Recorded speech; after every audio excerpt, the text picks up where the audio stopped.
It's good evening or good morning or good day wherever you are. This is the one and only Jerkmonger coming at you live, and I am simulcasting on Instagram Live and also on YouTube Live. So in case you guys aren't aware of that, I'm going to do both things here today. I hope everybody can hear me. So good. Have a good time. All right. I'm gonna get my tools out here because it's been a while. What's up, Dr. Chaos on Instagram? What's going on? I put my glasses on here. So I'm just gonna be talking about my weekend. It's more than a weekend. Actually, it's more like a week. It feels like a week doing what I do when it comes to doing conventions and such. David Aguirre says, "Do you know Jake Parker?" Not personally. Sweet. YouTube says Jacob illustration. Very cool. Thank you very much. It's probably better quality on YouTube as well. Alejandro Medina says, "Yo, homie, you're back home." Yes, I am. What's up? What's up, hey guys? I am simulcasting. Just gonna get my pencil out, get it ready to work. Grab my eraser so I can decompress. Critias, we can't hear you. Something's wrong.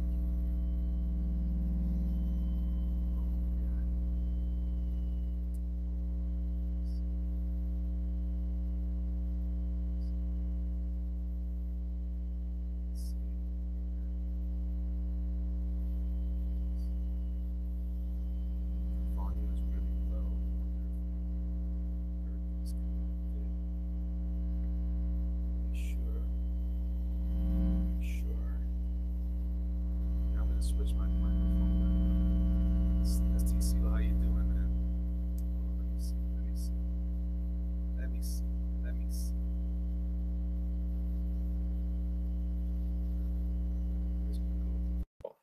Hey, can you guys hear me now on YouTube? Can you hear me now? All right, guys. Volume is low, says ST Siegel. I wonder what's going on. Well, the volume's going to be low regardless, so because I'm talking back and forth on my stuff. All right, so if you want to hear me better, I guess you got to go to YouTube, I guess. All right, so Real Bean from PA says, "Yep." All right, Doom, what's going on, brother? Look at that. Oh, everybody's coming in. This is exciting. All right, so I'm going to go ahead and start drawing. I think I'm going to draw with this tonight. Yeah, man, so I did my New York thing. It's loud now. Okay, I don't know what to do about that now. I want to lower the volume here. Why is my chat open here? Okay, well, you know. Let me just lower my volume a little bit so I'm not hurting anybody. I mean, good. Okay, well, then I won't change it. Anyway, so this is going to be Epic Doodle. So you guys know I'm on my, on here on the, what are you on YouTube? On YouTube, I go under Elliot Fernandez, and you will find me there, Elliot Fernandez, and check it out. And you guys can go on there, and you can, on YouTube, you can subscribe to my channel and do all that good stuff. Oh man, I banged up my thing, my pad. 23K on Detective. Woo! Good job, man. Good job. Go ahead, Critias. Go ahead, doll. It's a store now. Very cool. All right, so I'm just going to draw general stuff. I'm just kind of excited to be back home from New York City. Really excited, actually. I had a long weekend. I posted a video on YouTube. I went ahead and I tried to record as much as I possibly could the atmosphere of the show before it actually started, and it was cool. But along the way, my what you call it, conked out. I guess my Wi-Fi or whatever. So I can only get as far as I could. Alejandro Medina says, "Epic Doodles is brought to you in part by Patreon." That's true.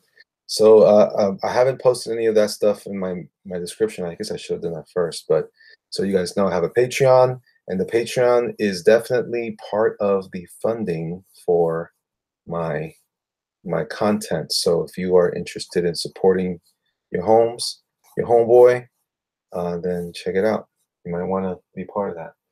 I'm just going to look back and forth between Instagram and here. Let me see this. Oh, the screen looks bright on YouTube. Let me fix that here.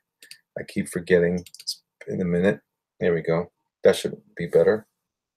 Let me adjust my. That's better too. Right on, right on. Everybody in the chat on YouTube is super proud of Critics. Critics is killing it. Killadilla. My man from Manila. Oh, that's way better. Okay, very cool. Yeah, so anyway, Alejandro says he can't wait for the Black and Red book. It's coming, man, tomorrow. Andy and I are heading over to the printer to see what's going on with that.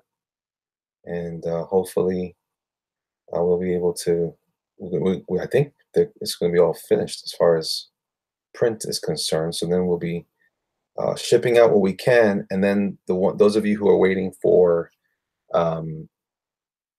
what do you call it? Those of you who are waiting for commissions will get that shortly. I'm very proud and excited to say that I didn't bring any commissions back from New York. All my commissions were done over at the show, and it went well, man. It was a good show, and we tested out our mini mongers and all that. It went really, really well. Man, you don't need our support. You must have made a mint wiggling your pencil for other people's ghostwriters. Ha ha ha. Nice, Tomb. Nice, Tomb. He's just mad 'cause I've been drawing. Let me see. Force One says, love the art when you posted from the Comic-Con. Wish I was able to stop by, but work was letting me time off during the con day. Sorry, I missed it. No worries, man. X Purple Arrows, what's up? How was the con and what was your favorite piece? And don't worry, the ones you didn't pick won't have to know. My favorite piece? I don't know what my favorite piece is. Favorite piece? You mean my favorite commission that I did? My favorite commission, I think, was that last She-Hulk I did. I'm pretty sure that was my favorite. So Epic Doodles is basically, guys, so you know, this is just me chilling and doing my thing and just having fun. No, I didn't get a chance to meet with EVS. It was such a fast thing. I meant to have dinner with Mike, and I couldn't do that either. I apologize to him. And so it just didn't work out. The problem was that we stayed in Jersey, and which was nice. The hotel was nice and all, but and it was close to the show itself. However, the actual every time we would go, we hit all this traffic, so it took us longer than we expected. You know.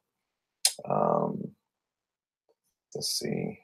She-Hulk with text. That was fantastic. Thank you. That's Purple Arrows. I appreciate that. So, yeah, so the mongers went well. The monster mongers went well. Those are the mini mongers of the movie monsters. So I'm just drawing random. I'm not really committing to anything in particular. Just doing some random stuff. Let me see here. All right, so I'm drawing this dude. I don't know who he is. I don't know what he's about. You guys can make it up with me as we go along. How about that? But yeah, so picked up a couple of art books there. I got another art book from Arthur Adams, his 2018 sketchbook, whatever it was. And I also picked up a, what did I get? I got a couple things actually. Let's see. Oh, I got picked up the sketchbook from Sean Gordon Murphy. I thought that was awesome. He was real nice to me. So I'm kind of grateful for that.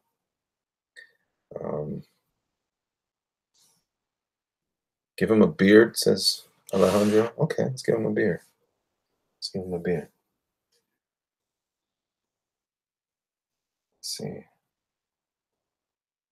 Emmy Hugum, how you doing? You hope to see biblical drawings soon. I don't do a lot of biblical drawings. That's not my favorite material to draw.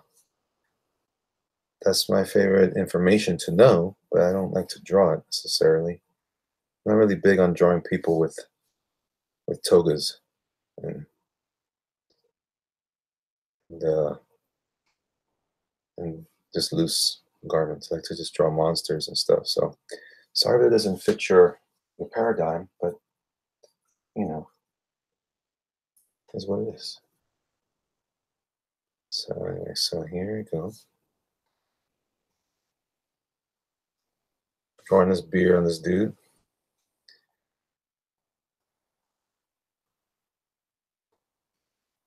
Critias is laughing at me. Are you laughing at me, Crit? Making fun of me? This guy looks like he's gonna have some problems. Like, yeah. Yeah, but I don't know what Gideon looks like. Crit, what does Gideon look like? If you have a picture of Gideon, I can draw him. I don't know what he looks like. Let's see. Are you drawing Thanos? No, just drawing, man. Thanks for chatting. Got to head out. I'll catch the video on YouTube. There you go. There you go. So I got some people talking to me over on Instagram as well, guys. So I'm doing like what I would like to call a simulcast. I think what you call it. Toom says those commissions you were posting on Twitter were sweet. Did you actually get any free time to look around while the show was actually running? No, man. It was not like that at all. I went in there, and as soon as I sat down, as soon as I got there, I started getting lists right away. People started coming up to me asking for commissions, so I tried to get them done. And man, I was just hustling, and then every day. So thank God that Andy was with me because he was able to do all the selling for me of all the merchandise and handling all the commission requests for me. He's a great art rep, and he's awesome business partner. So we had a good time at that, as far as like testing out the product, seeing how it went, who was liking what, that kind of stuff. That's all we talked about the whole time. And the MVP of the weekend was his wife, the amazing Miss Bree, and she drove us wherever we needed to go somewhere. We went and had some spaghetti in Little Italy. It was fun.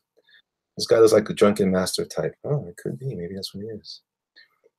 I did see a lot of CGers there. It was good. Turn him into Kratos or Samson, Death Dealer Zero says. Huh. Oh, I don't know about that. Oh, this is not how I would draw Kratos. He's kind of bug-eyed. He's kind of got a bug-eyed thing going. Brooke says on Instagram, says, glad to see you drawing live, Elliot. It's like striking gold. That's right. Well, thank you, Emmy. I appreciate that. Is that Arnold saying, get to the chopper? Get to the chopper. Get to the chopper. Let's see. Toon was watching the video walk around you did. Can't believe you missed that Ghost Rider at Mesco. Yeah, Andy hooked me up with the Ghost Rider pick. Nice and easy. Oh, yeah. Yeah, Andy's awesome. Andy's awesome. So, yeah, guys. So we, just so you guys know, our website went live last week. It is the bigbridgedesigns.com. I'll put that in the link later in YouTube, in the YouTube description, but for this video. But just so you guys know, a lot of the stuff that we had available is available on the website. So if you are interested in something like that, then by all means, go and check it out. Let's see. Andy says, hey, it was great meeting you in person at NYCC. I got the It current art piece. Very cool. Yeah. Met you on Thursday morning. Very good. Very good. Very good. I love you guys. And Critias says, Ellie, I had a crazy experience in Little Italy with some Italians who owned a restaurant, the type that makes you just want to walk away if you love your life. Yeah. I ran into a couple of people like that while I was there. It was fun. Good times. Marcos, what's going on, man? Can't wait to get that book. Oh, yeah. Which one did you like more, Guardians Collector or Thor Ragnarok Grandmaster? I think I like Grandmaster. Grandmaster, I think so. Your work is awesome, bro. Thanks for your hard work. Thank you, General FCX. I'm not sure how to say that. Anyway. Juan Franco says, do you and most artists rest the hand on the table when sketching? I guess so. I don't think, yeah, I mean, that's what I'm doing right now. I'm not sure, whatever that means. All right, so this guy has a beard. Let's give him something else. Give me some suggestions, guys. What else does this guy have? Let's make this the most epic of epic doodles. You guys can work with me on it. You got it. Okay, cool. I'm one of your top 3 artists. Thank you, man. I appreciate that.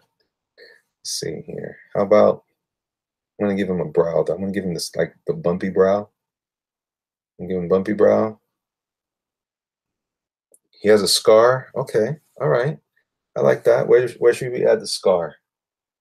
So Crystal Artwork says a scar on his eye. Okay, all right, all right. Beer gut. I don't know if I'll get that far. A storm mohawk. Okay, I like that. Let's give him a scar first.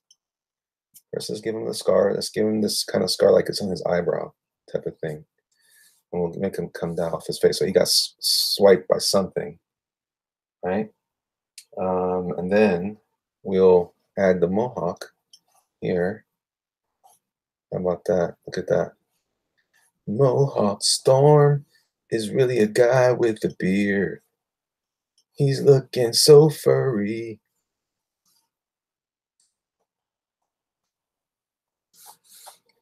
Let's give him a fat neck too. Let's give him a fat neck. Let's give him a fat neck. Let's give him, what else should we do? What is the name of that bridge website again? It's called Big Bridge Designs.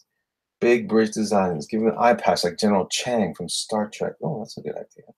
That's a good idea. Let's see what else it says here. What inspired your Black and Red series, and what do you have planned for future works in this series? Oh, ha, ha. Well, that's a good question. That's a good question. Well, I'm going to be doing a lot more other type of stuff, not so much superhero stuff. Instagram is ahead of YouTube on the stream. Yes, it is. It is. Can you make like one of his eyes look like he has a reptile eye? Yeah, we can do that. Let's see if we give let's put the eye patch over here. Right? No. We're not going to put the eye patch here. We're going to put the eye patch on the other side where the scar is. Okay. We'll do that here. We'll do that here.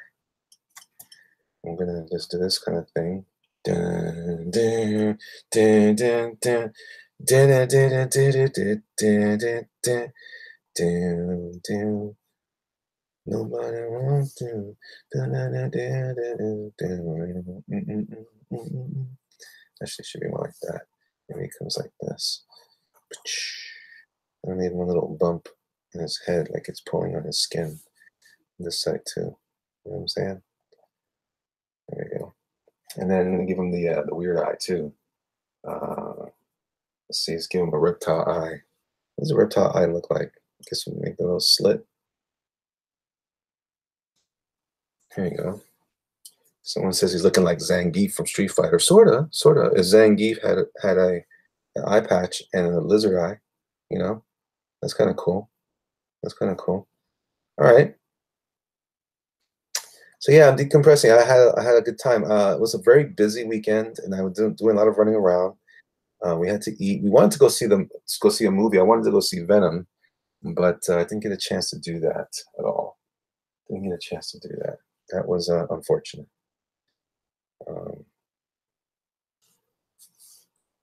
But that's okay because we had a good time. Oh, the Mr. T earring. Craig wants to give him a cybernetic arm.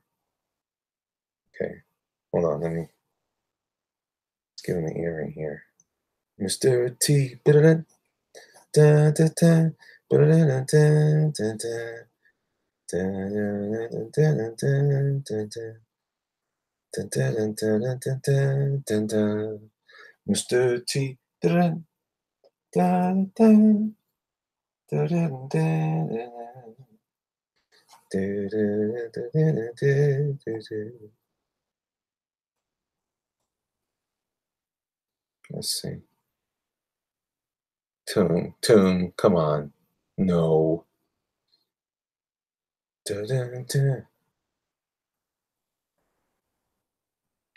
Mr. T. All right. And then he has this crazy mustache here. Let me get my sharpener out. But I made a lot of money in the theaters. 80 million box office this weekend in the US. Oh, okay. Give him a doorknob hanging from his nose. Oh, okay. I could do that. I could do that. Crystal, what's up, girl? So my favorite moments of NYCC. I don't know. The shows are hard for me to enjoy like that, mainly because there's just a lot of work. So I don't get to really enjoy a show. The best moments for me were, the results of our efforts in terms of developing mini mongers, I guess. So it's all business for me. I don't get to do the show. I don't get to go around the show. Usually don't get to shop at the show. He needs an I Love Mom tattoo. Put up a copy of that Batman issue. Gonna make me some in a few years with it. Yeah, Crid, you might as well sell it now, man. It's not gonna be worth much. So, kind of funky Crystal. What's up, man? What's up, everybody? He says it's already worth a bit, apparently, if it has the doing. Well, So I'm gonna do this here. I'm gonna go this way. Give him a little more beard. I'm gonna make him a little more beardo. Beardo the pirate. All right, kids. So what else am I doing? So we gave him the eye patch. He's got the lizard eye, and he's got the beard, right? What else we got? Get the feather tear. We get him the tattoo soon. Let's see. I'm gonna ignore that. I'm gonna ignore that tomb. Let's see. And all right, so let's see what it says here in the Instagram chat. That Mike YP says, love your work. Ellie, keep it up. Thank you, man. I appreciate that. Okay, let's see. Theaters for our October opening release. The second most October was 5 million. Okay, all right. Okay. All right. So cybernetic gun arm. Cybernetic gun arm. This guy's gonna be fully loaded, right? He's got the storm mohawk. Okay. And then he's gonna have cybernetic arm. So he needs a neck first. He needs a trapezius muscle here. Which is his cybernetic arm, the left or the right? Give him a side kick on his shoulder. Uh-oh, side kick on his shoulder.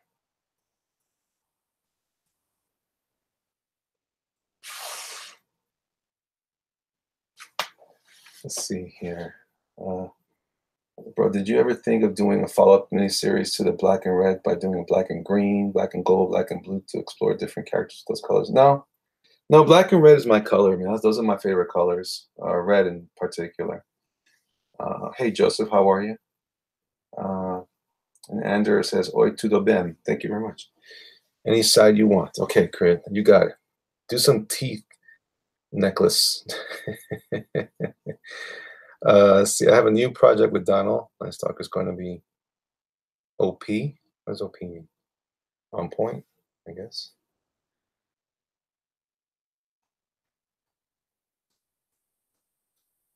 Okay.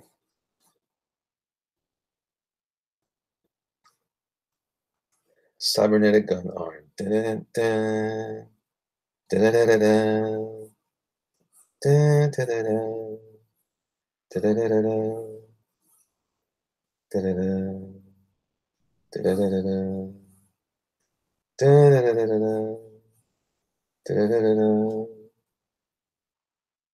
dun, dun, dun. Oh, the doorknob. Right. Doorknob from his nose.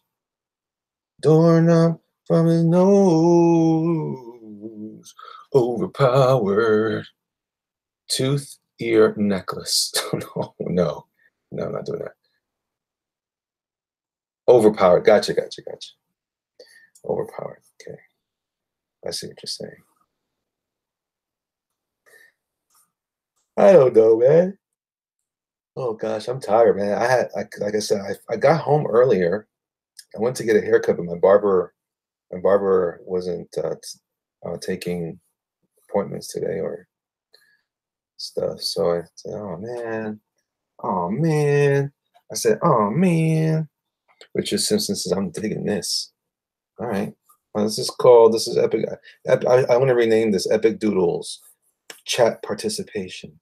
How about that? That'd be fun, right? I'm just making something up here. I don't even know if this is gonna even look so great, but Vrat. Making up the sound effect that goes with it. Vrat. That's where you shave it off. Can we call this guy Mojack? Why Mojack? Force one. The magnets are I want to say they're 3x3, and the stickers range from 2 to 3 inch to 6 inch, or 5 to 6 inch stickers. I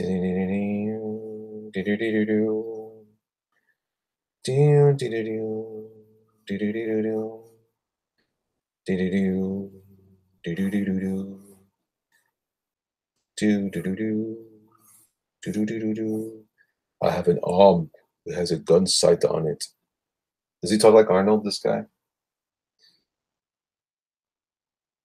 An indent in the side of his head. He's got an indent right here. Bam, bam, bam. I don't want to put an indent on the side of his head. That's not fun. Let's see, because he is a mohawk, and he reminds me of Kojak. We're dating ourselves here, Craig. When you start saying Kojak, then we got problems, homie. We got problems. Okay, so I'm gonna give him some sort of like cyborg, device thing on his arm so it turns. No, he talks like Stallone. You're the disease, and I'm the cure.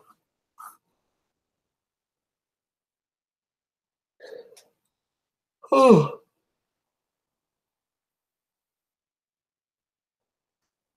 Down. Okay, so he's got a chest.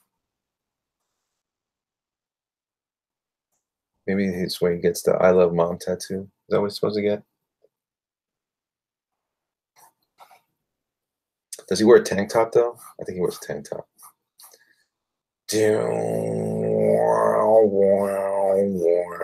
This guy was an extra on Escape from New York. His gun says pew pew. He talks like Popeye. Totally intimidating Popeye. What's up, no? He talks like, oh yeah. He talks like the Macho Man, yeah. Every time he comes on the scene, yeah, he's ready to do battle with that gun arm. Oh yeah. Oh yeah. Oh Lord, let's see. So okay, so he's got the gun arm. He's got the gun arm. I'm gonna do that there.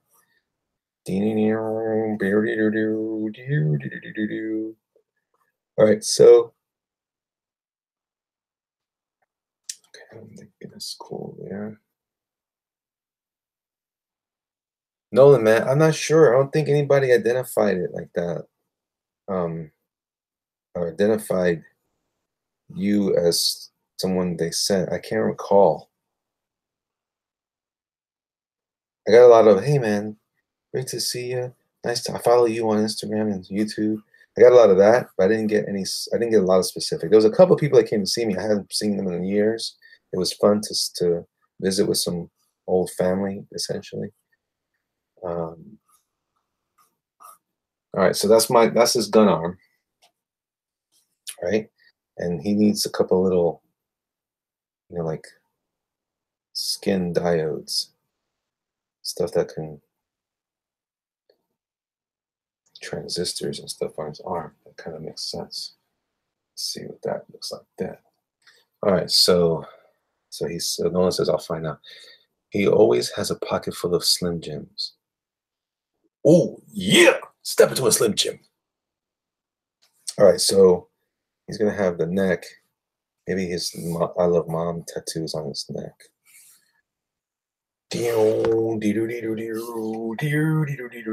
That's my little weird 80s music from my head.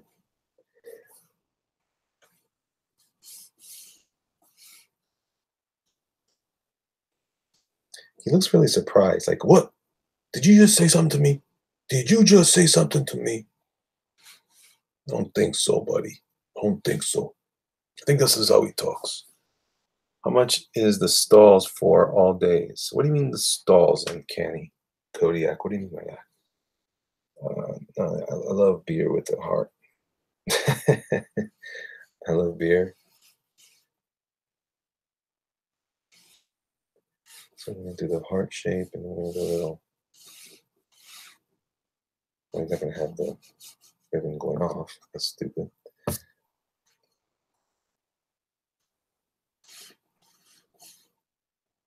I love beer. There you go.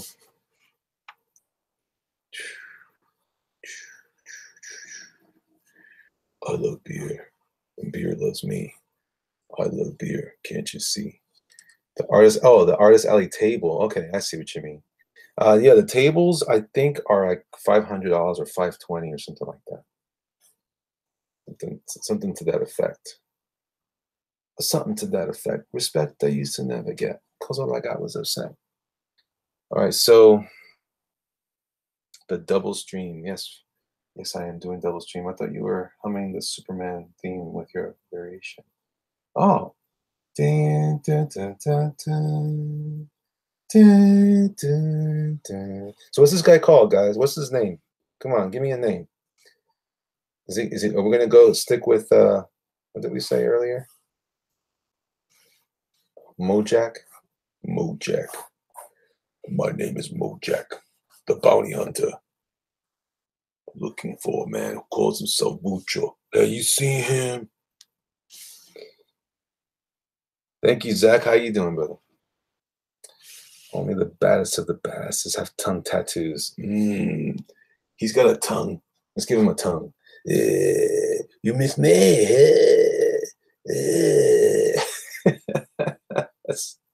That is crazy. That is crazy. That is crazy. Crazy for me. All right, I'm gonna darken up his beard a little bit. I'm gonna give him a skunk patch like I have on my beard. That's fine. Give him a neck tattoo, says Crystal. I thought you were sorry about that part. Let's give him some more here.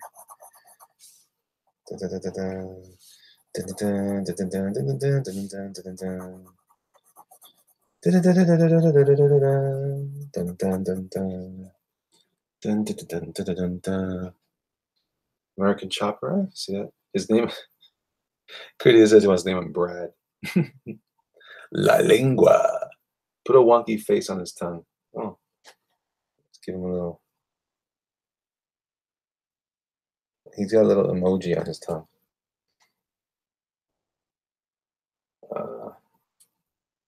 Oh, Brooks Arts on Instagram says, call him Rufio. Actually, it looks like a tongue ring now. Crop top tank top 80s style. Tom show off his abs. All right, let's give him some abdominals.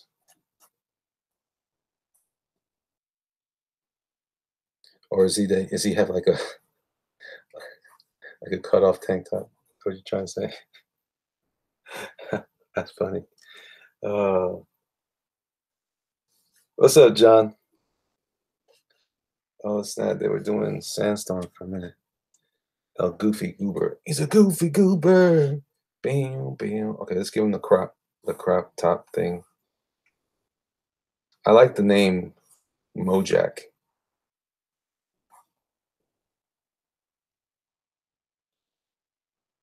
Let's draw together. We're drawing together. Yeah, I liked Rufio and Hook. Someone wants the cartoonist says this on 1989 wants to call him Fluffy. Oh, I like that. I mean, Macho Pecho. Instead of Machu Picchu, it's Macho Pecho. We're gonna do this. We're gonna do this. He's got the thing. He's got the look. Give him chest hair. He's got the look. Look at his tongue. He's ridiculous. This guy's ridiculous. He really does look like Zangief. I like Macho Pecho. That's funny. Macho Pecho. It means macho chest. For those of you who don't know what pecho means, pecho is chest in Spanish.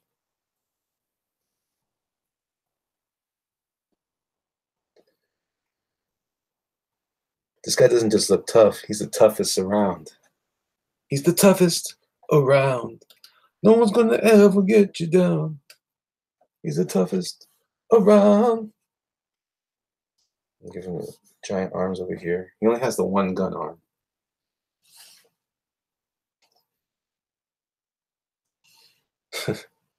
What in the world could make this one I do turn blue? Well, he could be a Kree warrior. No, we're not doing that nonsense. I want to give him a kilt though. He's got a kilt, which I think kilts are pretty rad. The Kilted Avenger.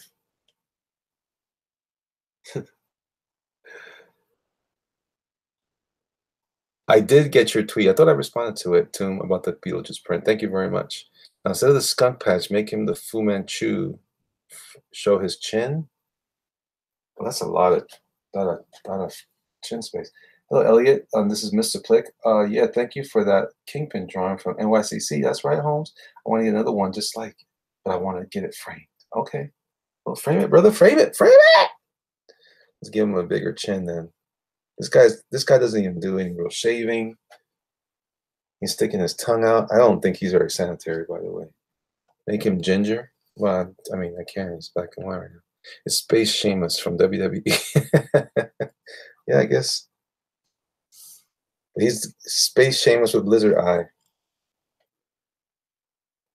Scottish space pirate. Why? Why, yes. Yes, I am. You don't have to be Scottish to wear a kilt, do you? Why can't I just wear a kilt because I like it? The Kilted Destroyer. I still like Brojack. I mean, Mojack. Brojack sounds cool, too. What's up, Brojack? Yeah, Brojack it is. This is Brojack. The Feared.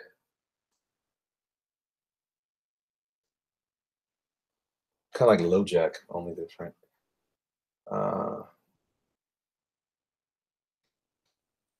All right.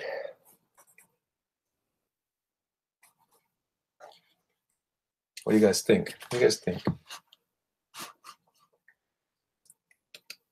Let's see. Psykilt confirmed. Can you invite Malin on? I'd like to hear you guys chat while I get back to work. I can't because I can't get my. Well, I guess I could. I can listen with my microphone here. Just afraid. Okay, let's see. Let me see if I can get Malin in here.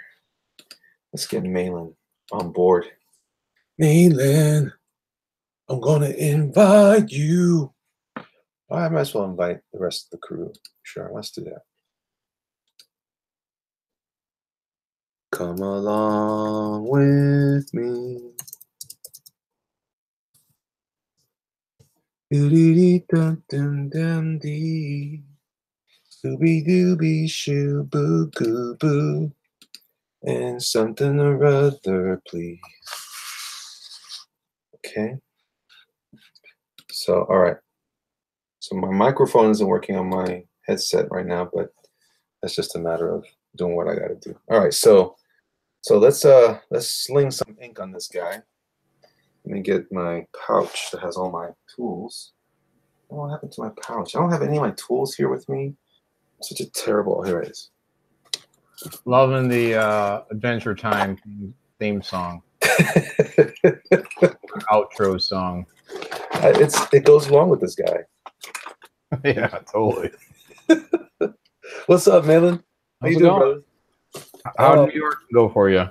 New York went really well, man. It was lots of people, lots of crazy driving. I don't think I want to go back for a while. I was all excited on my way up, and my buddy Andy said it best. I feel like New York has become like Vegas to me. I can only take like 4 or 5 days, and I gotta go.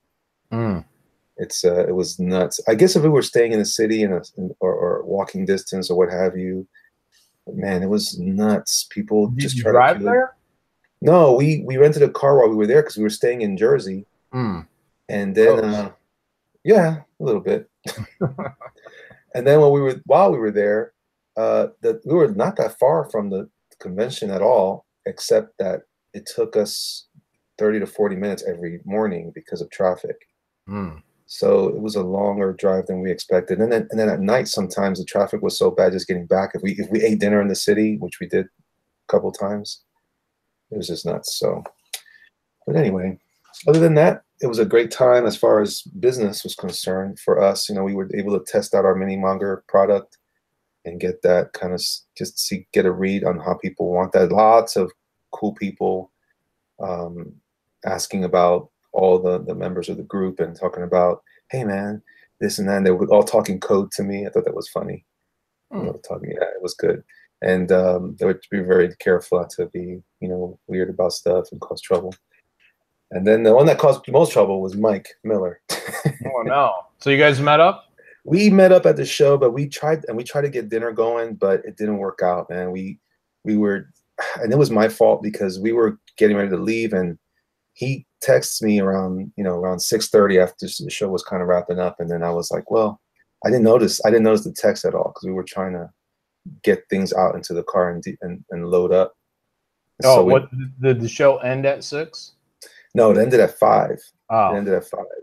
So we oh, were so he texted you at dinner time to see if you guys wanted to make plans for dinner time. yeah. Well, that sounds like it's his fault. See, here's how you normally go about making dinner plans. You get a hold of people, a few hours at least before dinner time.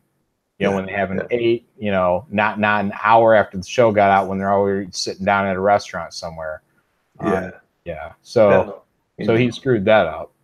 Well, no, it's all good. But we did hang out while we were at the show a little bit. He came by the table. I couldn't leave my table. I was so busy doing stuff and taking care of commissions for folk, and it was fun. It was fun. It was a good time, and with that regard. And then people were excited about the book too. People were talking about the books, and everybody's talking about what new books are coming out from Indiegogo and Comicsgate, and that was fun.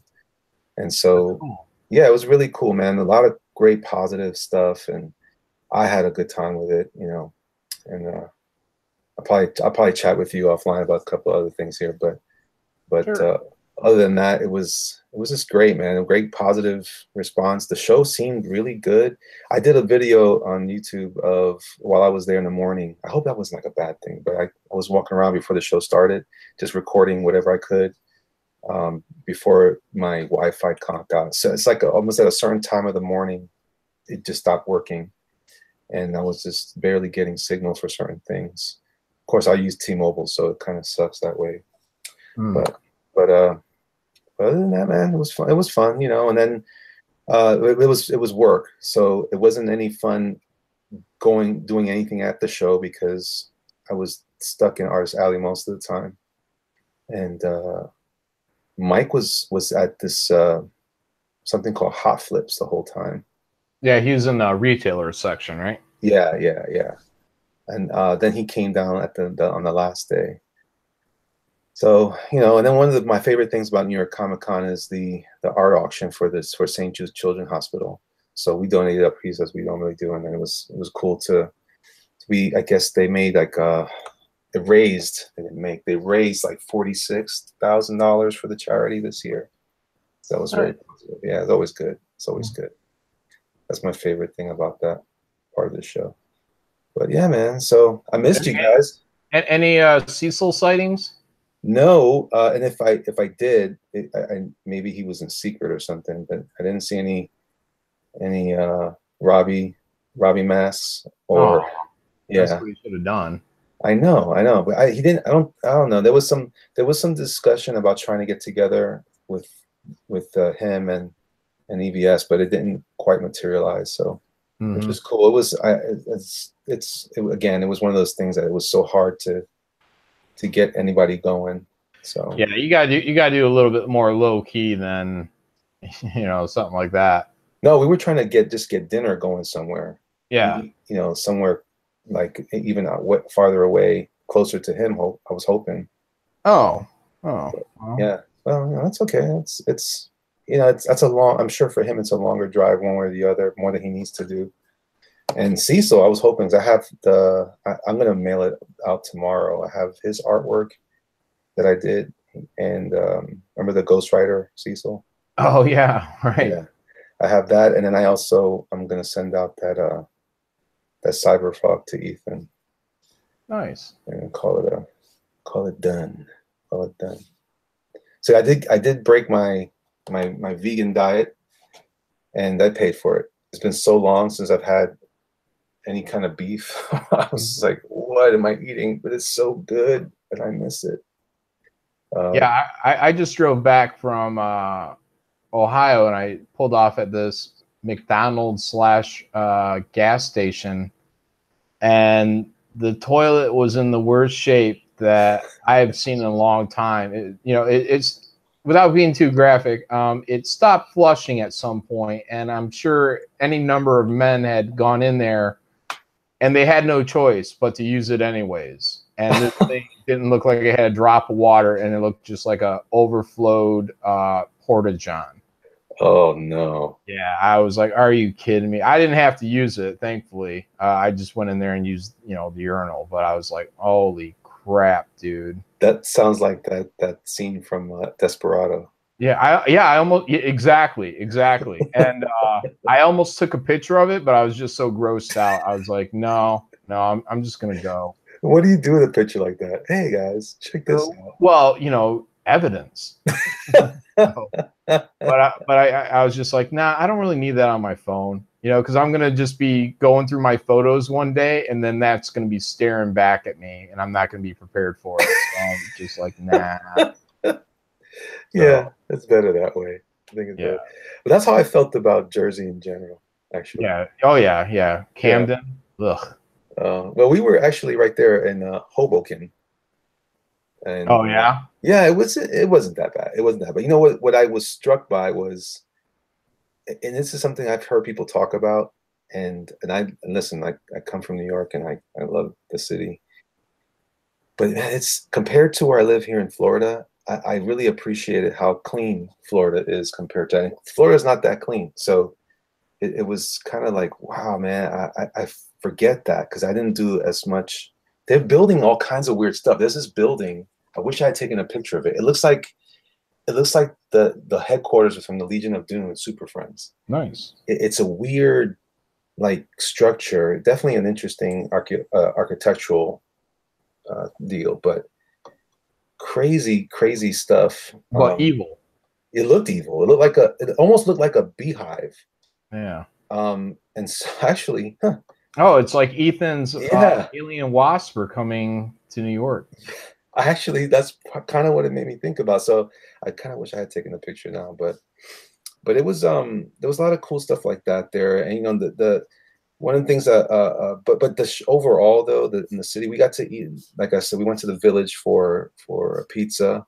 This is one spot that everybody seems to, something called Joe's Pizza, and I had some of that. Also not a good idea for me.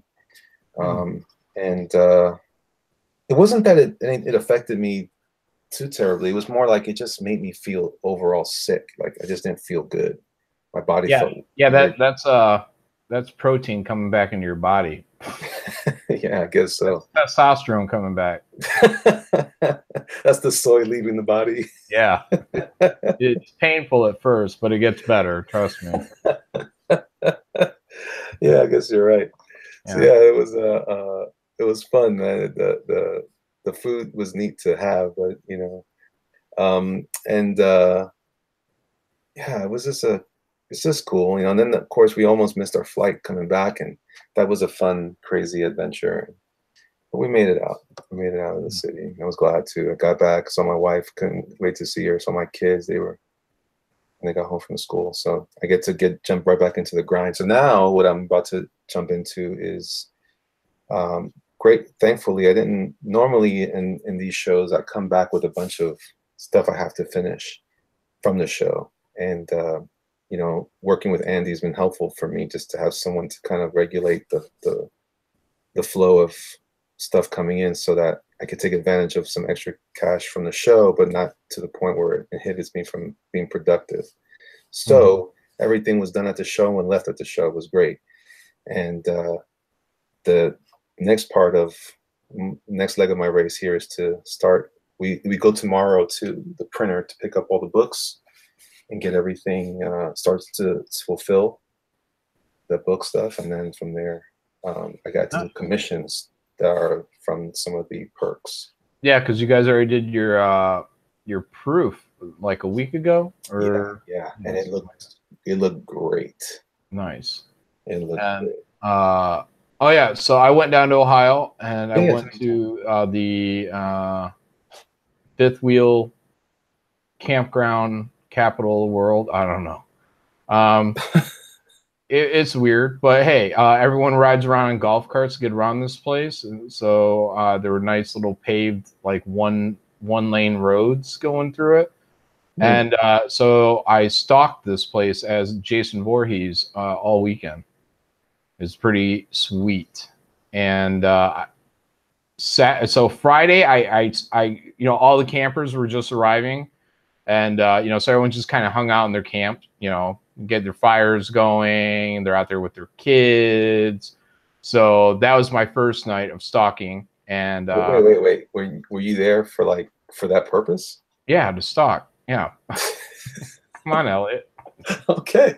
All right. No. So no, it's they do this big Halloween thing there. Yeah. That's and, right. They deck out all their fifth wheels. So like you buy a fifth wheel, you basically lease a lot from these people, and people stay there like long term. Like you can pretty much live there, and the place builds a deck around your fifth wheel, or actually it's in front of your fifth wheel. It's a really nice deck with a nice roof, and then you just take care of this however you want to take care of it. But every Halloween, like first weekend of October, they have this big Halloween shindig. So everyone goes out there. All the kids are there to trick or treat. You know, it's pretty fun. It reminded me of the 80s because there were so many kids out on the street having a good time. Yeah. Okay. Yeah. So, but the trick or treat was Saturday. So the first night there, you know, people are dressed up and they're hanging out at their campsites, but they're not really, you know, they're not really mobile. You know, there's no trick or treating to be done. So people are out on golf carts, kind of zipping and zapping around, especially younger people. And so basically I'd go up to a campsite with a fifth wheel, everyone just sitting there minding their own business, and I'd just stand there. And I'd wait for someone to notice me, and eventually someone would notice me, and then they would wave or they'd say something silly to me to try to make me have a human emotion. Right. Tricks on them. Tricks on them.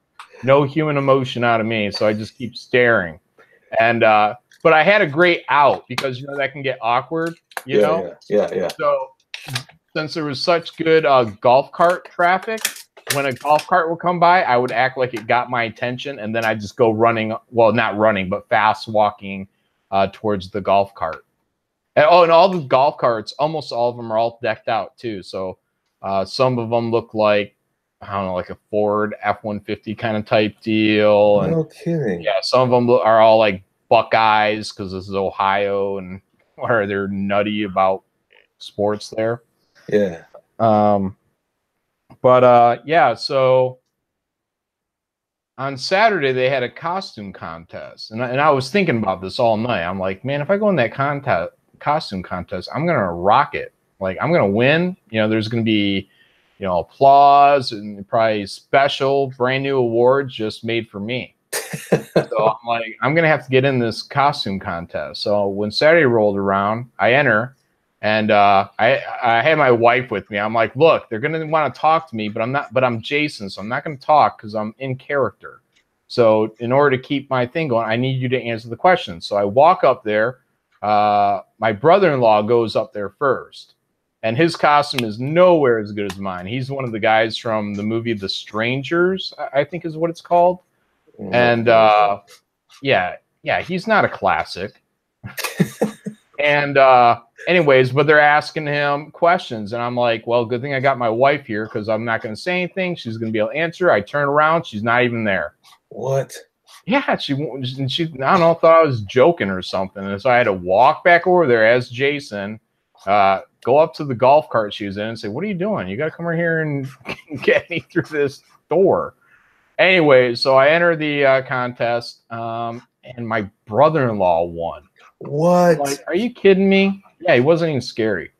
And but here's the thing. Look, this is how I plan to win, right? Because I already had the creeping thing down. And so while the judges were going around and they were rewarding all these little punk kids, you know, like 8-year-olds for their costumes, right? I stared them down. I stared the judges down the whole time. And as they moved, I moved. I just kept staring as Jason Voorhees, like I was fixated on them. And when they came up to do our category, which was the scariest, they could barely look at me. And I knew I had them. I knew it was the fear. And then they give the award to my brother-in-law. And you know what they say? Oh, well, we voted for him because he has a costume that we haven't seen before. It's like, it's not about that. Right, it's the scariest. It's about scariest. And I've been intimidating you for like 20 minutes straight. You know? Did you break character then? No, because then they came by and they handed out these participation ribbons for everyone else. Here you go. Here's your participation award. So I just held my hand out really slowly, like kind of clawed upwards, and the girl just kind of like carefully set it in my hand because she was intimidated. And so everybody walked away, but there was this little girl to the right of me, like up against this fence, and I put this picture online too because it's funny. And she was standing for the prettiest over 12 category. So I took like 3 steps to my right, and then I was competing against her.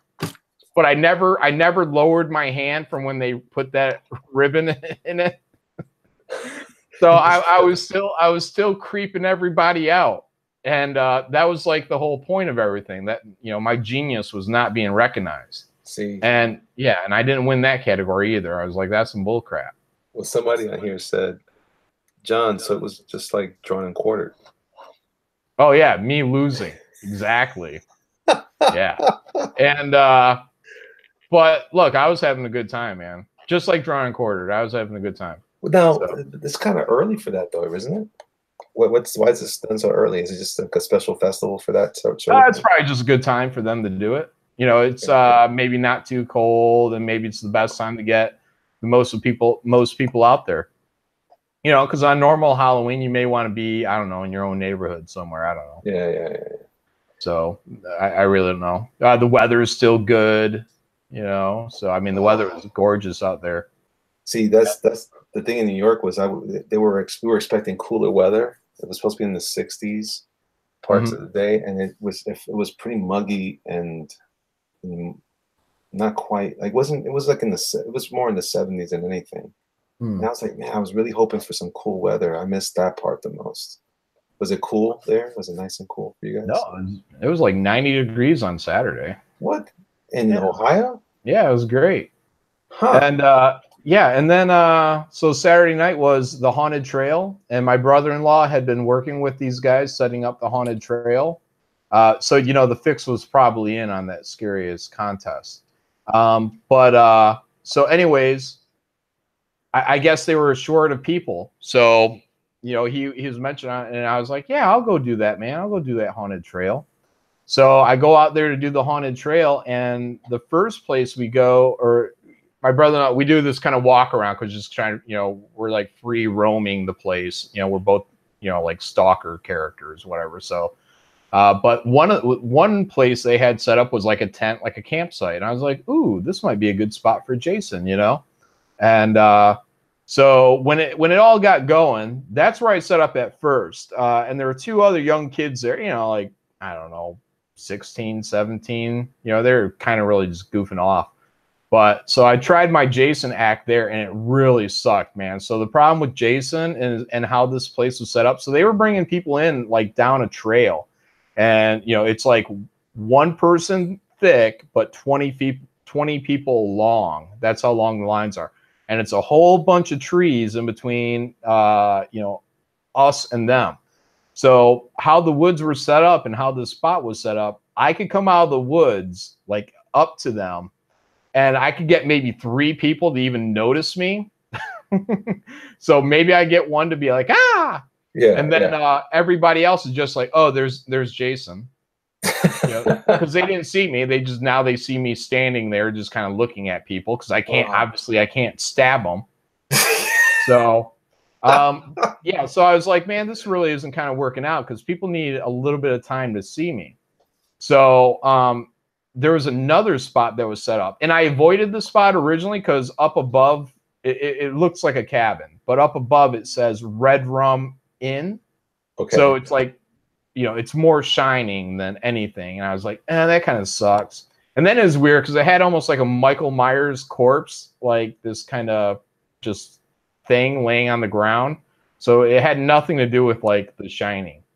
But it had gotten dark, and that upper part where it said Red Rum Inn was gone.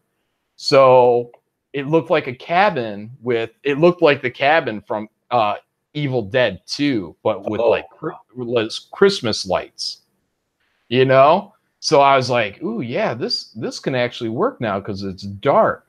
So since they based it on a saloon, it had like saloon type doors, even though they were very cheaply made. I mean, it was probably like plywood, you know, with some 2x4s. It was just, you know, the whole thing was a false front. It was like an old school Western type deal. But anyways, man, me and ended up being a handful of other kids that all kind of ended up, I started there, and then they all just kind of coalesced around me because, you know, they recognized the cool guy. And they're like, yeah, we're going to hang with you. So anyways, we had worked out this whole deal, man. So when these campers came by, and we were getting some real scares out of them too. Oh, that's awesome. They would lay, like one would lay down as like a corpse. You put a couple, because this is in kind of an open area. And the biggest problem was that the Red Rum Inn was like 20, 25 feet, maybe more, maybe 30 feet from the actual crowd. So now you had to close that distance, and the guides weren't bringing them close enough. But once we figured out to hide people in the woods as well, we were able to just completely startle everybody, you know, like a Jurassic Park raptor attack. Oh, that's awesome. Yeah. So what would happen is when they get to a certain point, there'd be a tap, and then I would just kick through the double doors because you couldn't even see me as Jason, and then I'd come barreling out of there, you know, with the fast walk, blah, blah, blah, blah, blah. And then the kids right at that same time would jump out from the sides. It was great, man. It was a good moment. Man, that was awesome, man. Yeah, so we were working that for a while. Good job. So were you supposed to be part of this, or this is just they volunteered you? Volunteered. Okay. Yeah, that's good form, John. Good form. I like that. Well, I'm there to scare kids. Well, like you know, I have one purpose, and this is what I'm here for. I'm trained for this. So no, it was fun though. It was fun. Yeah. Oh yeah. I only broke characters. So like the night before when I was doing the Jason bit and stalking the camps, I only broke character. I think twice. One was to tell my sister to go away because she kept hugging me. John, she'd be like, John Malin, John Michael Malin, and I'd be like, go away. And I think it's because I was creeping everyone out so much. She was trying to make herself feel comfortable by trying to bring back my humanity. Okay. Yeah, it's like, come on, you're ruining the whole bit here. She was kind of doxing you.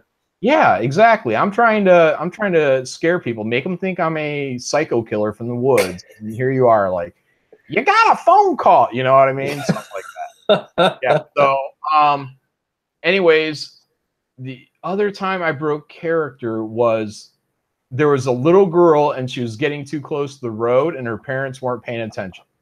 And I was like, and I just for a second, I was like, you're getting too close to the road, hon. And then she just kind of started walking away. But that was the only other time I broke character. I mean, she was like, I don't know how old kids are. 5, 5, 6, something like that. So maybe she didn't freak out. She didn't freak out at all. No, dude. So there was this other little girl there. I got pictures of this too. I'm gonna put it up. Did not give a crap about Jason at all, and I handed her a dead rat. It's great. I'll put the pictures online. So it shows me holding. Well, it's a fake rat. It shows me holding it. This was when we were handing out candy. All I did was I just stood there the whole time, and oh yeah. And on Saturday night when I was doing all that stalking, or Friday night when I was doing all that stalking, I camped out by this one area. And they had 2 people in costume, just kind of being spooky. But they came. One of them came up to me. His dude, he was in like I think it's called a ghillie suit. The thing snipers wear. Yeah. So he tried to out creep me. He walks up to me. He's in a you can't see his face or anything like that, and he stares me down, and I just stare back at him.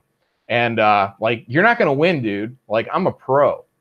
I'm not breaking character. I'm looking him dead in the eyes, and then eventually he walked away. And then, like, I don't know, like 20 minutes later, because look, I'm committed to the bit.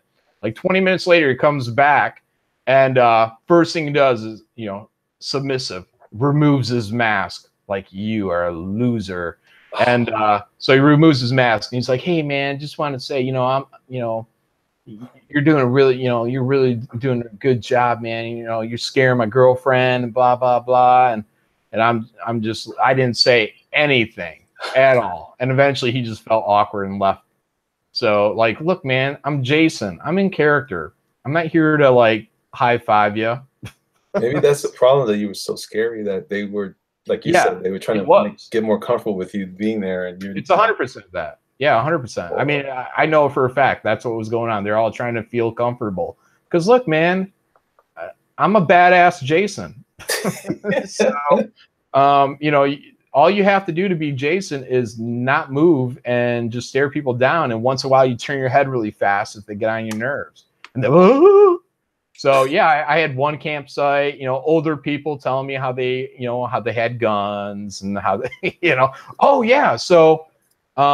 Wait. People were letting you know, like, hey, I got a gun. Yeah. Yeah. Older people. Yeah. There's like a table of like, I don't know, 40, 50-year-olds. Just me standing there creeping them out. Because they know what's up, man. Jason Voorhees.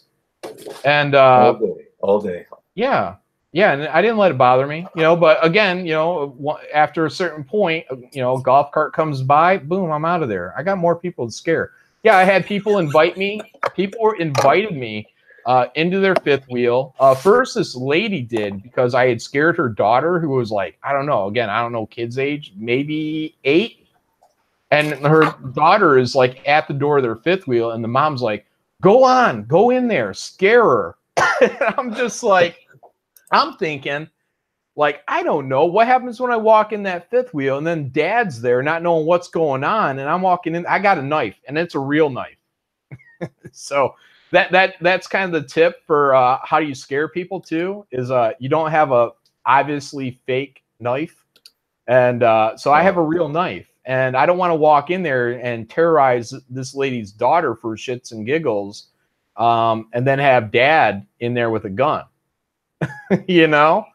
So it didn't seem like a good plan. But so anyways, immediately after that, I gave a little shake of my head no, and I keep on trotting because that's what Jason does. And so then I go up to another, I'm walking by another one, and this guy's out there. He's like, Jason, hey. And I walk over there. He's like, hey, man, go in there and scare my kids, dude. I'll get you a shot. And I was like, but I'm thinking at the same time, like, well, this is the dad. I'll go in there and scare the kids. And I'm not interested in the shot. But I'm like, okay, so I don't break character. I just start trotting up into his fifth wheel. Boom, his kids are in there. I guess his wife or his girlfriend's in there. and I just give them all the stare down there, "Ooh," and then that's that. So I did get invited into a couple deals. I only, I think, went in one. But yeah, so once again, I'm sexually assaulted by a female. Yeah, I mean, this girl in Chicago years ago grabbed my junk. She's like, she was obviously drunk. She's like, "Today's my birthday," and I hold out my arms to give her a hug. I'm like, "Oh, happy birthday!" And then I go to give her a hug, and she's grabbed my junk. So now here I am as Jason Voorhees, and I'm just walking down the road, and this girl on the back of a golf cart, because you know they're zipping on by all night long, swats me on the butt. And I'm just like, you know, I'm Jason. I ain't gonna let it bother me. But I'm just like, if this was the other way around, it wouldn't be so kind. But yeah, so once again, sexually assaulted by a female. They can't keep their hands to themselves. I don't know what's wrong with them. It's you, man. You're super sexy. No, I know. Well, look, man, look, Jason, and I'm thinking about this too. I'm thinking about this. I'm like, Jason is like the real toxic masculinity. But look, he's masculine, man. I had this other girl telling me how her friend wanted to get with me and all this stuff. I mean, people are pretty open to you when you're dressed as a psychopathic killer. It's weird. They say things they wouldn't normally say in public. Well, but yeah, well. Yeah, but I'm not breaking character. No, hell no. I'm a professional. So. I love it. Yeah. Yeah, and it was crazy too because there was like this place had like no cell phone service. So you had to go under a tree, and everyone called it the Wi-Fi tree. So if you go under one tree in this whole camping spot, you can get service sometimes. So I stalked that for a little while. Yeah, no, it was a good time. I enjoyed it. So wow, that's pretty cool that you did that, man. That's a fun thing to do. The closest thing I've ever come to that is the scaring. Well, now, okay, so I did have a weird story. So I did this. This was mean. I was really mean. There was this. Have you ever been to the Haunted Mansion in Disney World or Magic Kingdom in Orlando? I think I have in Disneyland. Okay. There's like a 3D hologram head. Well, yeah. It's a weird technology they use there. Well, in the very beginning of the ride, when you first walk in, there's this big room, and the room elongates, and you get to see these paintings stretch, and it reveals what happened to the older, people who were in the house in a different time, and it's supposed to be a scary thing. And then the lights cut off, and you see this body hanging from the ceiling through the flashing of light, which is supposed to represent lightning. So this is the young girl, and I could see she's with her family. She must have been 6, 7 years old, and I don't care. And I just saw a target. I'm so mean, man. I just, as soon as the thing, I did this cool, like, cackling laugh nonsense from like the Wicked Witch of the West or whatever. And I go, and I do it really loud. Oh, this poor girl just starts crying, and but I can't stop laughing because she's crying. So she's practically weeping in her parents' shoulders. And then every time we would get out from that room and go onto the actual ride itself, I just kept doing it. So I enjoy scaring the children. I'm just not that scary anymore because I never put on any costumes. I never get that far. It's fun, man, because look, I mean, I feel bad, because I did make some kids cry, that's what Jason does. That's part of the thing, though. It's part of the thing. Oh, yeah, and that was weird, too. So on the haunted trail thing, one group came by, and here I come barreling out of the woods, and immediately, before I even get there, they're like, that's enough, that's enough, that's enough. Don't scare the kids. Don't scare the kids. And I'm just like, why did you, and dude, they're carrying like infants and stuff. Like, why did you bring your kids down a haunted trail? Like, you are one stop, like where I was at, they were one stop away from the guy with the chainsaw. Oh no. That's mortifying. And I heard them when they fired it up. When they fired it up, I heard the lady, that's enough. Like, are you kidding me? This is a haunted trail, and you're trying to control it. You know what I mean? Like, go away. You're ruining it for everybody.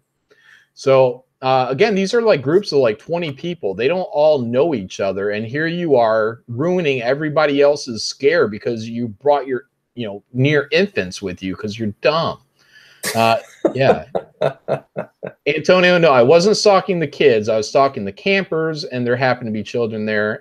But look, kids, I mean, it's the most fun with kids, man, is, you know, they get freaked out, you know, or they don't get freaked out at all. You know, some of the kids, you know, like I said, I mean, I got a picture of this little girl and she didn't care one bit.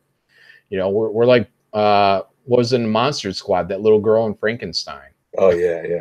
So, and that's dope, man.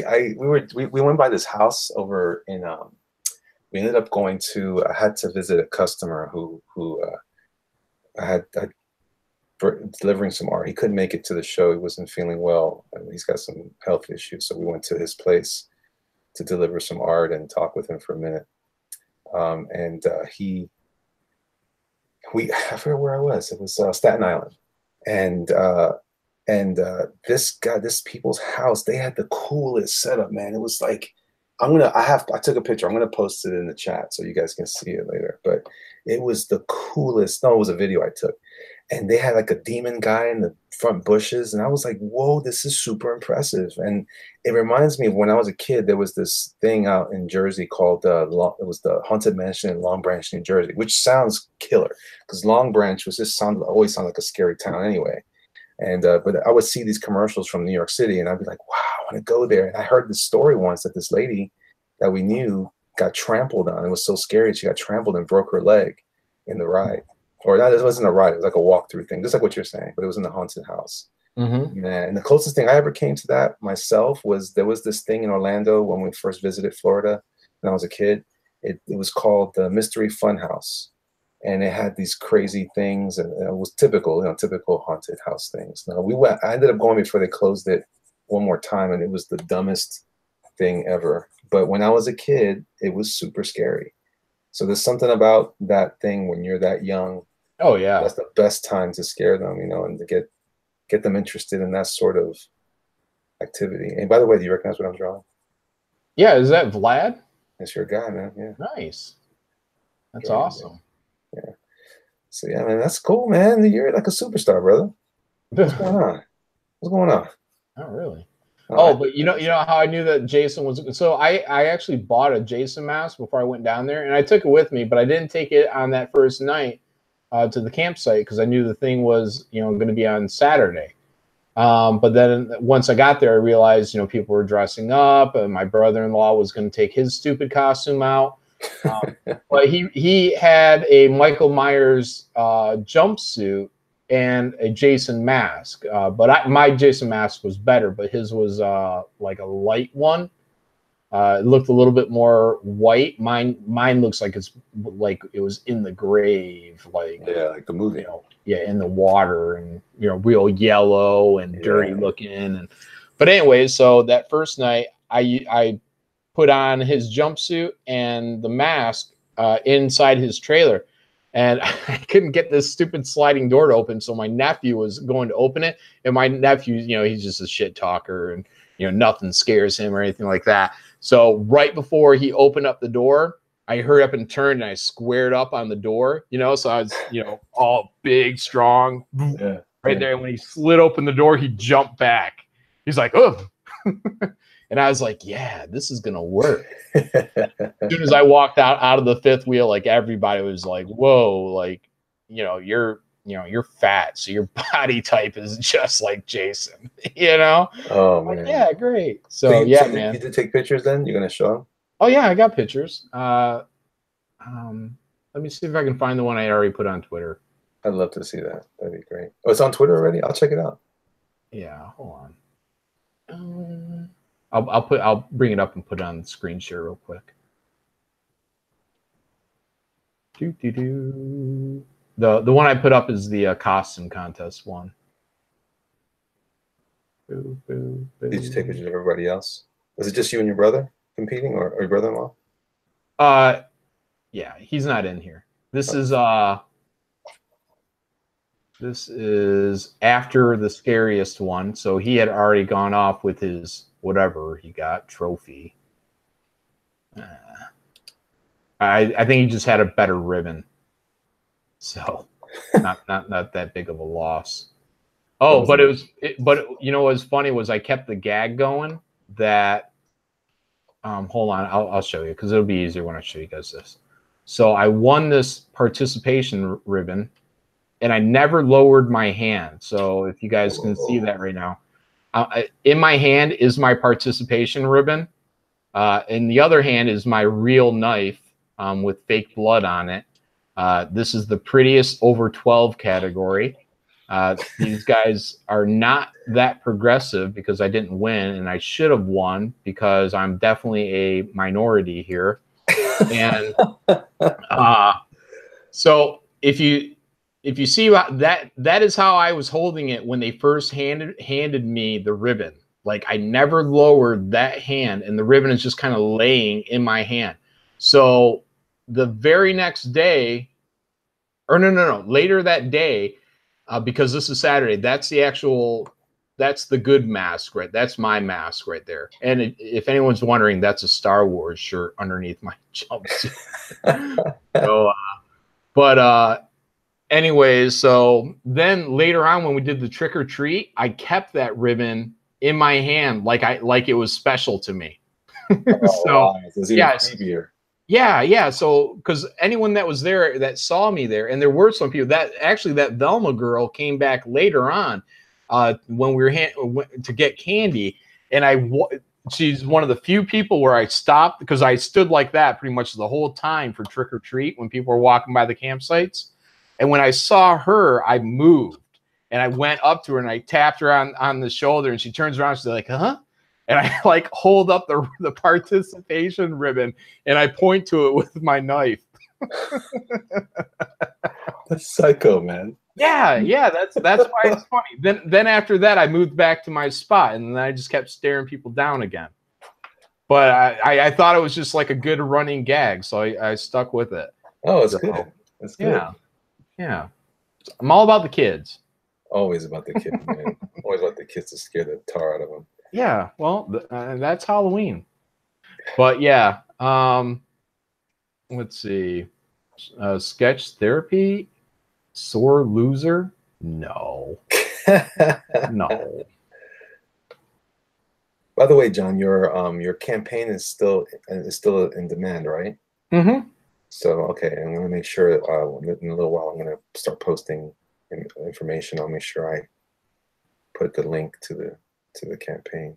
Oh yeah, we're actually about 2 to 4 backings away from cracking 98,000. So we're at 97,909. Wow. So it's gonna be a rough road to 100,000, but we're working on it. 6 digits. Yeah. So if anyone hasn't backed Graveyard Shift, please do. Indiegogo. Indiegogo. Yeah, man. So yeah, I had a pretty good weekend. It was fun. That's great, man. Yeah, a lot of driving to get down there. Those, Southern Ohio, and let's see. I mean, other things went on. I'm trying to remember what all was happening, but it was. Oh yeah, I hopped in one of those go-kart races. So again, my shit talking nephew, so, he wanted to race me, and look, I'm like, I knew right away that with those go-karts that I'm going to be at a disadvantage, man, because I'm pulling at least like 100 pounds on my nephew. And so I know he's going to, fly like the wind, and my go-kart's going to be having to have that extra push, Right. So I'm just like, whatever, but we're going to race. And we had the whole go-kart race thing. It was like a 4-minute race, and we had the whole thing to ourselves. And sure enough, he's zipping and zapping. But look, man, it was the tortoise and the hare all over again. And because a couple times I admit I wrecked, and I wrecked to a point, because if you're dead on into the wall, there's no reverse on these. So the people have to run out, they have to pull you away, and then you can drive away. But you can hit people with these go-karts. There's like a ring around them or some deal, but you can slam into people. You're not supposed to, but you can.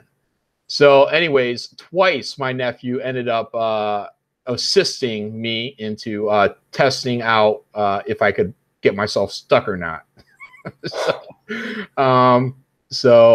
But anyways, every time I got unstuck, he'd stop his vehicle and he'd taunt me. He'd be like, come on, pass me. And then I'd zip right by him. And then sure enough, man, the very last lap, dude, I got his butt. He couldn't get in front of me. I was making the turns like a pro, and I won. What? Yeah, even though I had a slower vehicle, and he could catch up to me too, but my expert driving gave me the win. That's right, everyone, the win. I love how you smack talk. That's awesome. Yeah, that's right. I got the win. Mm-hmm. Yeah, so it was fun. Tommy S is asking how tall am I? I'm about 6'1", so that's tall. Probably shrinking now because I'm getting older. But yeah, I'm a good 6'1", and then you put shoes on me and 6'1.5", I guess. I should get like those Frankenstein shoes. For fun or just for a costume? Well, to dominate. Oh yeah, of course. For business meetings. 6'3", 6'4". Dude, there was this guy at the show, man. I took a quick trip to the restroom coming back. I see this guy and I'm so blown away. This tall dude, man. He's clearly a basketball player. He had the frame for it and everything. But he must have been close to 7 feet tall. He had to be, because I was like, I was behind him and I'm trying to look at what his face looks like. So I'm like, who is this? Is he in costume or something? No way, man. He's just a regular dude. He's just a fan, and he was there for that event, looking like that. I couldn't believe how large he was. And then, of course, there was some other interesting large people that I saw, but it was that one thing in particular. So I'm always impressed. I think I'm shrinking too. My son's already passing me up. He's already almost 5'11", and I'm feeling really tiny compared to him. I'm used to 9.5 now. I think they say like you start losing like a half an inch like every 10 years after 40 or something like that. So great. So everyone's gonna shrink at some point. Are you locked on me? Oh yeah, sure. Okay, yeah. So I'm sure people want to see you draw, not me. I did the wrong thing. Yeah, so. But yeah, I'm really. I became kind of the runt at some point. So my older brother is taller than me by, I don't know, probably 2 or 3 inches, I guess. And my little brother sprouted up to where he's now taller than me too. So yeah, I'm the runt. And you're that tall? Yeah. Yeah, I'm never gonna be. There was a short time that I was the big kid, and then all the kids grew up fast past me. I got bigger, wider, but I didn't get any taller. Yeah, same here. So even when I was in the service, I was like, I was talking to someone about the other day about how I got into this. I was eating all the time, but we were doing PT all the time, so it didn't make a difference. I was always losing what kept my weight down because of the exercise we would do. I would eat pizza, like whole pies of pizza, and then when I got out of the army, my passion for pizza never let up. So I just got bigger and bigger. Big dude. I hear that. Yeah, now you're vegan, so you're shedding all that weight. Yeah, I haven't shed enough because my wife thinks that just because I'm vegan that I can eat a lot of stuff. I still have to maintain my calorie intake if I want to lose weight. So she loads me up with a bunch of veggie stuff that still adds and contributes. Sometimes the veggies have sugar in it, so I have to be careful because that's really what does it for me is the sugar. That's what stores in my body as fat cells or whatever. Next thing you know, also the diabetes thing is a problem. But yeah, you don't want that. And especially as we're all getting older, we all got to take better care of ourselves eventually. Yeah, I try to make my son was showing off his young bicep arms. Like, look, Dad, I got this going on. I'm like, yeah, that's cool, son. Check this out. And chirp, chirp, there was no muscle to be found.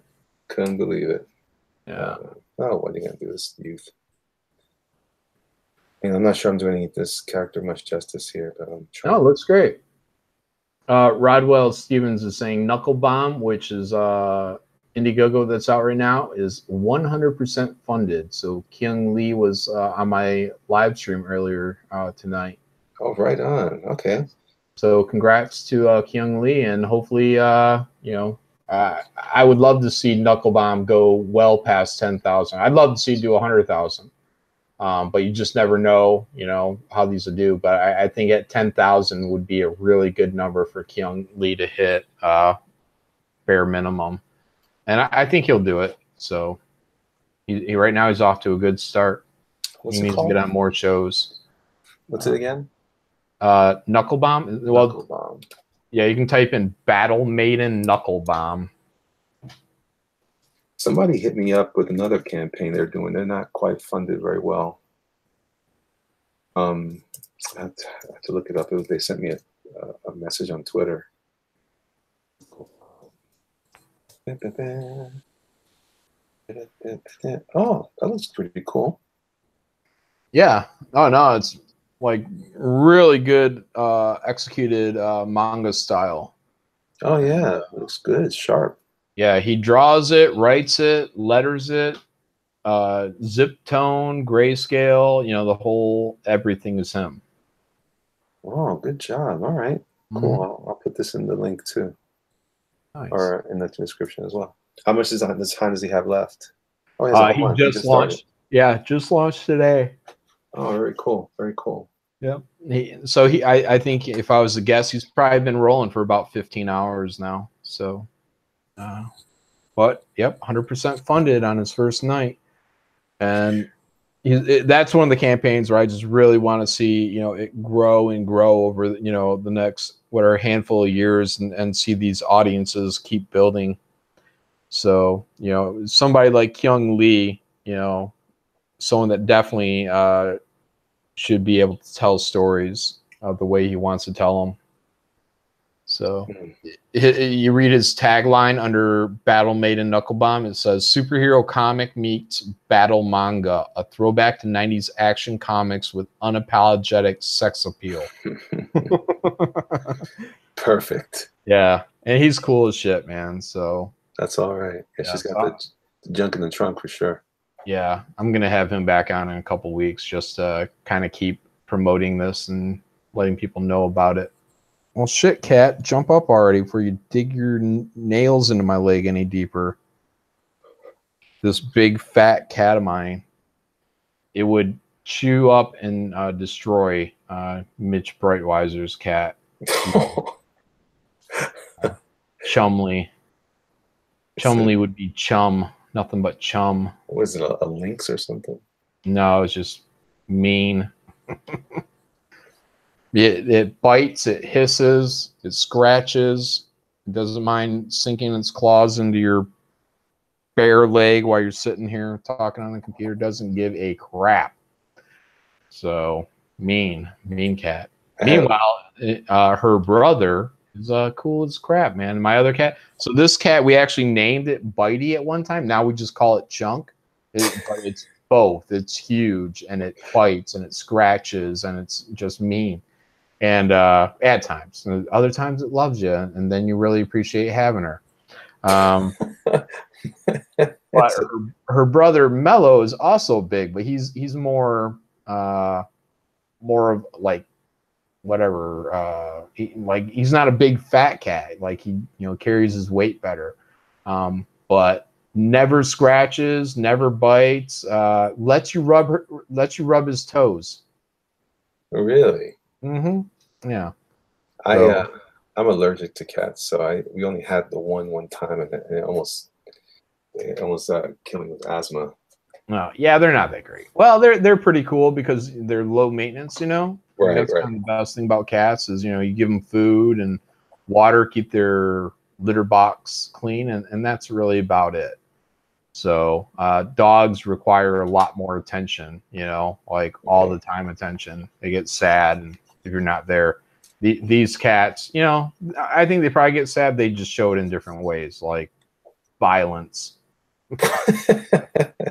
It's just, I don't like you anymore. I hate you. Thanks a lot, Dad. What? Yeah. We're friends. Mm-hmm. But yeah, we bought those like a gravity feeder. You know, you fill up this big bowl, and then as they eat their food, it, you know, just more food falls out. So we bought that for them for this weekend. So they did pretty well. Had leftovers and all that when we got back.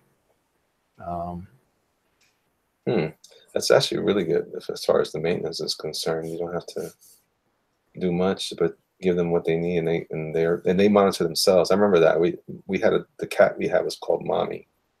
That was weird, but she was super independent. What happened was that we had to get rid of her because she started getting really violent towards us, and that's how I discovered I was allergic, because she scratched me somewhere, and I got a little sick from it. And my dad, because she scratched my dad around the face, and his eye almost well, then almost it just blew up like a balloon. And he's also allergic, so I think I got that from him. But you know, the rest of the family, not so much. My sister now has developed some allergies over the years. Isn't that weird how you can develop allergies like even later in life? Yeah. All of a sudden you have allergies. I'm noticing that with food. Like some foods will make my throat kind of tighten up, and I'm having a harder time swallowing and breathing. Don't like that much. Yeah, you know, every so often I do try to really, you know, just be thankful, you know, that, you know, at least I've gotten this far with good health. And, you know, I mean, there's so many things that people have to struggle with when, you know, you're younger, and, you know, you didn't have to deal with any of these, you know, health issues, or, you know, losing fingers or eyeballs or your vision or your hearing, or, you know, just your health, and, you know, peanut allergies. And I'm just like, I know, man. All of a sudden, everybody's got all kinds of weird things. The big thing now is ADD and stuff like that, and ADHD. I don't know, man. I don't know what's going on, and you have to wonder. I hate it. I'm not trying to be a conspiracy guy, but like, man, is the food different? Is the way we grow it different? I don't know. It just seems like all of a sudden we have all these problems. Yeah. Well, I think maybe it was always there, right? I think that was always there. And, you know, I always had a hard time in school, you know, reading books and stuff. You know, I'd always start reading, and then I would have to reread the exact same paragraph, you know, 2-3 times. Yeah. So, that's why one of the reasons why I enjoy listening to audio books, because I mean, then at the same time, there are times when I'm listening to the audiobook and I'll get distracted and I'll miss the whole thing, so I have to backtrack anyway. But one of my favorite channels here on YouTube is a channel called Horror Babble. They do a lot of old like H.P. Lovecraft books and other kinds of monster books. And then there's another one called Scary Stories, something at night or something like that. I'll send it to you. They also do some cool stuff where you say, oh, that's fun. But whenever I start to read, though, it's such a relaxing activity that it starts to put me to sleep. And I can't. That's why I stopped reading. Although I love stories, I love reading. I love reading the books. I just can't stay awake when I read them. Yeah, pretty much the same here. So once I'm reading in depth, and it's whatever, it's too relaxing or something, or too brain consuming for your imagination, and all of a sudden I'm drifting off. But yeah, I mean, anything going on around me when I'm reading is, you know, very quick to distract me. Or even when I'm reading a paragraph in a book, you know, I know I'm still reading, but I'm starting to think about something else, and I'm not paying attention to anything that I'm actually reading. Yeah. So I've always that's what I tell my kids. I don't care what happens. You know, you can't use that as an excuse, because I plowed through it through school, and you're gonna have to figure it out as well too. Just for their own benefit. No, you gotta focus, and you gotta, you know, if you have to read the same paragraph 2-3 times to get it all, you have to do it. You know, I actually had good grades. I mean, up until 9th grade, I think I was, you know, mostly honor roll. Wow, no kidding. That's good. So good. I was a pretty bright kid. So, or I thought I was. I don't know, but you know, I got good enough grades. And then after about ninth grade, I just kind of took a nosedive on everything. Just started giving up. So. Yeah, my son's there now. He's I don't understand. Like for me, I didn't see an option in terms of getting a failed grade. I never always wanted to get as high as I could. It's kind of like playing video games. I want to get the highest score. Maybe I was being competitive with myself. But anyway, he started to decide that, well, maybe I'm not that interested in this class, like music. And so he purposely stops doing certain things. I'm like, son, you can't do that. That's not how that works. It's driving me crazy. I'm like, boy, I'm gonna knock you out. That's it. I'm done with you. Leave my house now. Hey man, I gotta show you. I picked up a couple of books, man. I'm excited. I don't know what I did with it. Oh, right here. Check this out. I picked this up at the show. One of my favorite things about the show, that someone asked me earlier what was my favorite thing to enjoy. But my favorite thing about the show, and it's always this stuff. It's like getting the art books. So I got to meet Arthur Adams. I've met him before, but I just picked this book up from him. Tell me, that looks awesome. Do you like this stuff? Mm-hmm. Yeah, Arthur Adams is great. Yeah, man, this is a great. Look at these cool monster designs. Well, they're old classic monsters, but they're good. Oh, look at this guy. I have a poster up here, a print that he did. I got from him in Chicago one year. It's the recreation of Incredible Hulk King Size Annual number 5. Where it has Groot and Taboo and Titan, or Zemnu rather, all these different monsters. Oh man, yeah, look at this nonsense. Imagine drawing. Oh yeah, I saw. I was just thinking about that when you started talking. I was like, yeah, because I was like, yeah, I saw this badass commission that Art Adams did not too long ago, and that's it right there. Jesus, it looks like this would have been the cover here. Mm-hmm. But then everything else grows around it. Like blew it up. Yeah. Sheesh. That's insane. Ooh, that's badass. This one here? Yeah. Weapon X. Yeah, it's and this is a weird thing. Is all these I think he must have done it for DC's Hanna-Barbera stuff. Mm-hmm. Jabberjaw. Look at these cool drawings. Mm-hmm. Yeah. Oh, it's so good. Picked up a couple of these. I mean, J. Scott Campbell, Jim Lee. I mean, everybody is pulling largely from Art Adams. Yeah, this guy changed the game, man. Mm-hmm. And he's still doing it too. He's over there. He's interestingly, like, he's evolved in the most, one of the best ways that anyone's evolved from that time.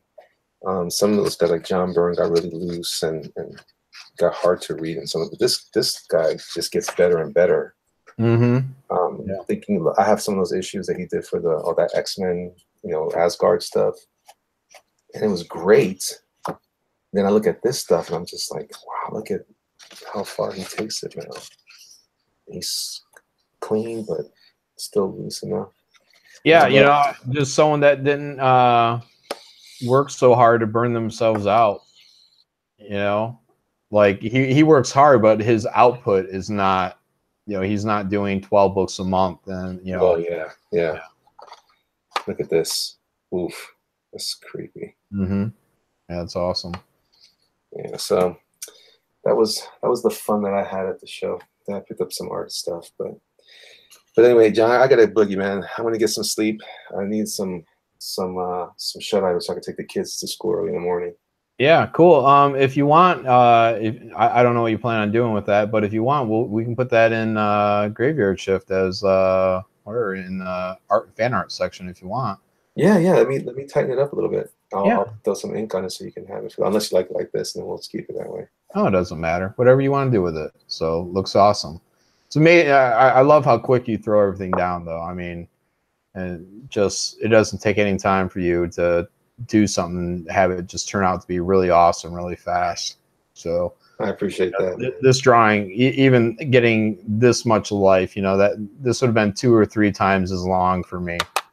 And that's kind of my whole art thing, is I just keep going and going and going. And I take a lot of time to get what I want, but I really like watching you draw because you just get everything down there so quickly, and I mean, just no time at all. Really impressed by it. But yeah, Elliot. So I'm glad you had a good time in New York, man. So, Thanks, man. And I'm glad you had a good time in Ohio, man. That sounds like a lot of fun. I can't wait to browse more images if you have them. Yeah. Oh yeah, I'll get some more up. Yeah, it's like you know, it almost feels like Halloween's over, but that's cool because it's not. I mean, we still have like 2 weeks to go to Halloween. I can still use that Jason mask and terrorize my own neighborhood.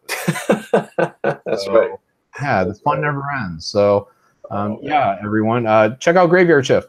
Indeed. I'll post all the notes shortly in the description. So if anyone's interested in any of that, just go ahead and check it out. Also check out my Patreon and check out my web store now at bigbridgedesigns.com, and you can see all the stuff I was selling over at the show. And anybody wants to check it out, give it a spin, see what you think.